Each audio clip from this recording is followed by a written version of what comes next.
Hi friends, today we are going to discuss about heating effect. Okay, consider a circuit, a nickel wire, a 6-volt battery and a switch. Okay, so a nickel wire, 6-volt battery and switch. It is connected. So what we need? Nickel wire, 6-volt battery, connection wire and one key. I use here key as switch. Okay, look, this is positive, this is negative. From negative to positive, electron will flow. Positive to negative, current will flow. So current I marked I, potential V or voltage V, resistance R. So last class we discussed what is current, what is its unit, then what are the energy changes in some home appliances. So next part is heating effect. We know that P is the rate of work. When this switch is on, what will happen? Charge will flow, that means current flow through the conductor. This nickel wire become produce heat. Then how much heat producing, we are finding one relation for that. Okay, P is the rate of work. How much work is done, that is P.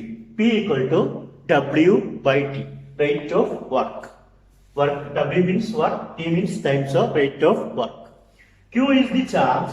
If the circuit having charge Q, then voltage V, then W equal to what? V Q. Then we know that I equal to rate of flow of charge. That means I equal to Q by T.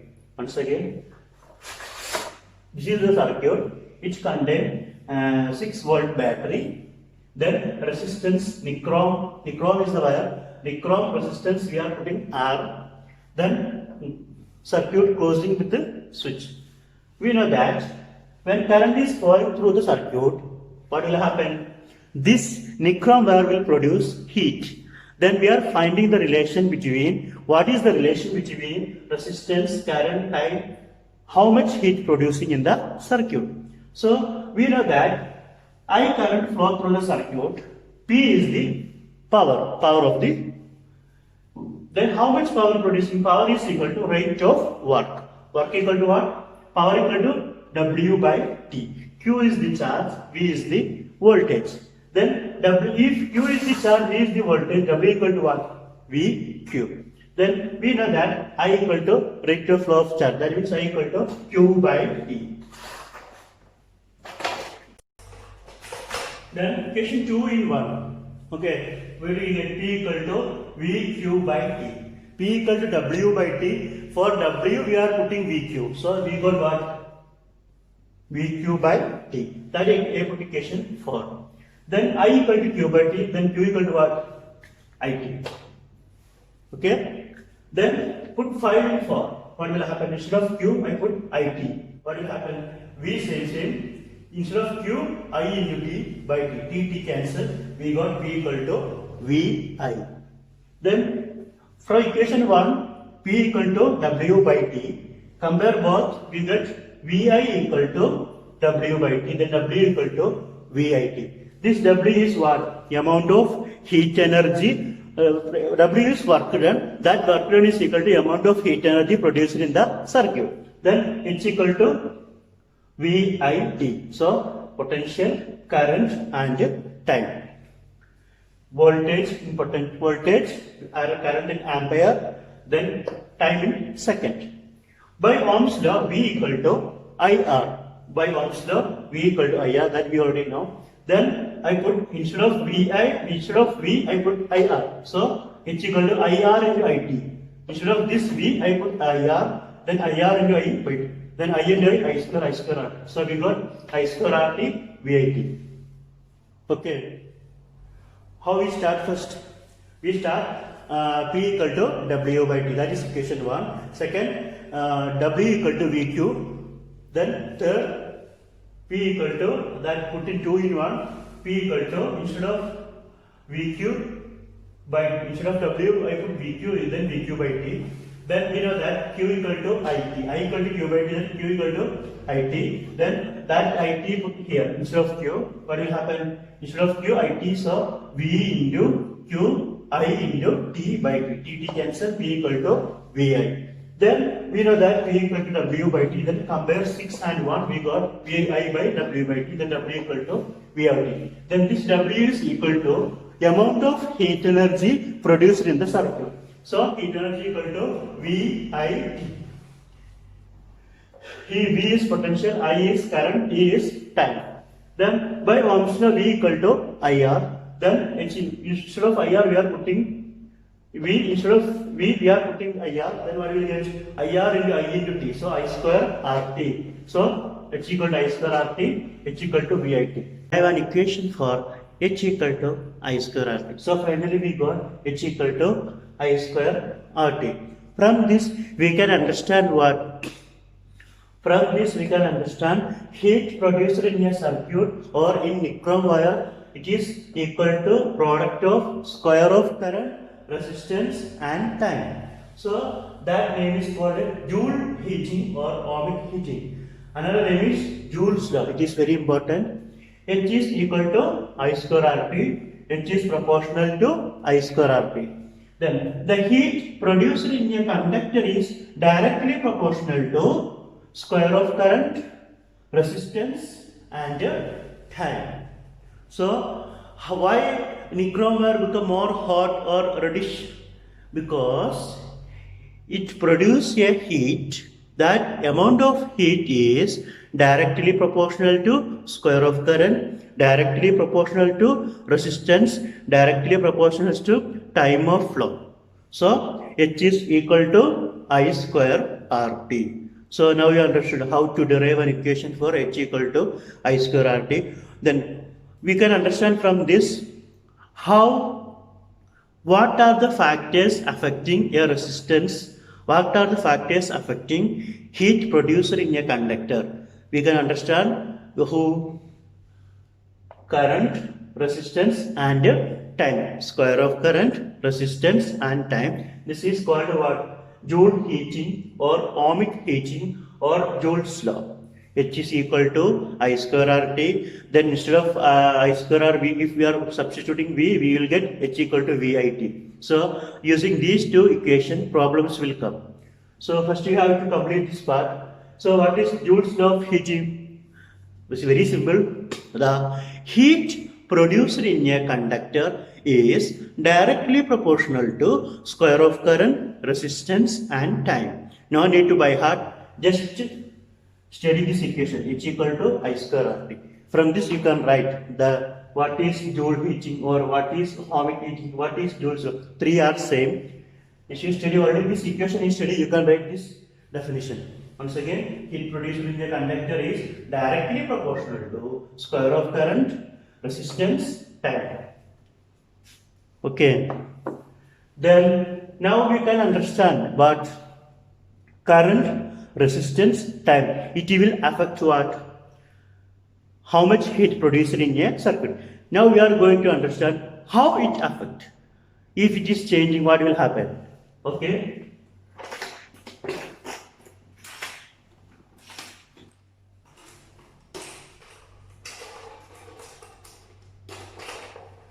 Look here.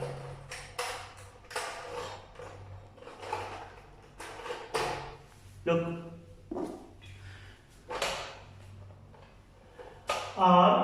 RIT H is equal to I square RT, then H. Okay. First case. Resistance is doubled. First case. The resistance of nichrome wire is doubled. Current is same time. Then what is? Instead of R, we are substituting 2R. Then what we will get? H equal to I square into 2RT. So H equal to 2I square RT. So what we get finally? 2H. So if resistance is doubled or if resistance is doubled, what will happen? Heat also doubled. Okay. Next, if resistance is reduced to half, what will happen? R become R by 2, current is same, time is same. What will happen? H equal to I square, instead of R we are writing R by 2. So I square RT by 2, H become H by 2. So if resistance is doubled, heat also doubled. If resistance is half, what will happen? Resistance is, heat also reduced to half. Next, resistance finished, then we changing current. If current is doubled, time is same, what will happen? What will happen? 4 times of initial, that means 4h. Why? Instead of I we are putting 2i. So 2i square means 2 square is 4, I square is I, then 4i square RT. So we get what? 4h. So if current is doubled, what will happen? Heat is 4 times of initial. Next, if current is reduced to half, what will happen? R is same, current is half, then T is same, which is equal to I square RT by 4. Instead of I, we are putting I by 2. So I square is I square, then by 2 square is 4. So H by 4. So if I is reduced to half, what will happen? Heat is reduced to 1 by 4. Then next, resistance is same, current is same, but time we are changing 2 times. If initially we are giving 5 seconds, next we are giving 10 seconds. So 2t, what will happen? 2 instead of 2t, we are writing 2t. So 2 into I square RT, so 2h. So if increasing, if resistance and time doubled, resistance doubled, we getting 2h, time also 2h. Next, R same, I same, T become T by 2. So what will happen? H equal to I square RT by 2. Instead of T, we are writing T by 2. So H by 2. So R become R by 2, H by 2. T become T by 2, H by 2. So from this we can understand changing resistance, change in current, change in time. Change in resistance 2R, R by 2. Change in current 2I, I by 2. Change in time 2T, T by 2. This we do, we are getting variation in the heat also. So we can understand resistance. Increase in resistance and decrease in resistance directly affecting heat produced. 2I doubled. Look, resistance increases, heat increases. Resistance decreases, heat decreases. Then current increases, heat increases. Current decreases, heat decreases. Then time increases, heat decreases. Then time decreases, heat decreases. That means resistance, current, time increases or decreases, it will affect the heat produced in the circuit. That means resistance, current, time is directly proportional to heat produced in the circuit. So we can understand what are the factors affecting, how they are affecting. Now you understood. So what is Joule's law of heating? Well, how we started? We started draw one diagram. That diagram contains nichrome wire, 6-volt battery, 1 key or switch. We have to control the circuit. Then we circuit on, what happened? Current flow through the circuit. Then nichrome wire become hot. So how the hot produced? Because of work done. Rate of work done P equal to W by T. Then P, that circuit contain voltage is V, Q, charge is Q. Then what is the work done? W equal to V Q. Then we know that I equal to Q by T. Instead of Q we are putting IT, then V I T by T. Then we got V equal to VI. Then we compare with P equal to W by T. Then we got W equal to PV or W equal to VIT. Then here W is work done. Work done means heat produced in the circuit. So H is equal to IVIT. Instead of V by Ohm's law we are putting I square R. Then we will get in H equal to I square RT. Then I square RT. What is that equation is called Joule's law of heating, ohmic heating, like that. Many names is it. So it is very important. Then we understand what heat produced in the circuit is depend upon resistance, time and current. Then How they are affecting, we discussed now. If resistance is doubled, what will happen?